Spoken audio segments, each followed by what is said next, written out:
నగరం నరకంలా మారింది. Rich cash అనే రాక్షసుడి వల్ల. జీవితంలో మొదటిసారి రిచ్ క్యాష్ పన్ను చెల్లిస్తాడు వాడి రక్తంతో.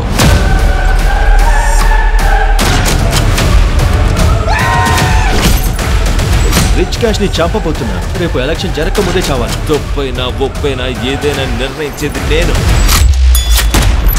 ఈ ఎలక్షన్ లో బక్ క్యాష్ 100% గెలిచే అవకాశమే లేదు. అంతేకాదు, ఇంకిప్పుడు మేయర్ కాబోతున్నాడు.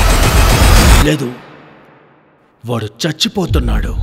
నేను డబ్బుని, నేనే సంపదని, నేను రిచ్, అసలు సిసలైన క్యాష్ ఏజెంట్ గా 001. అవును, నేను లెజెండ్. నాకు ఒక డ్రింక్ కావాలి.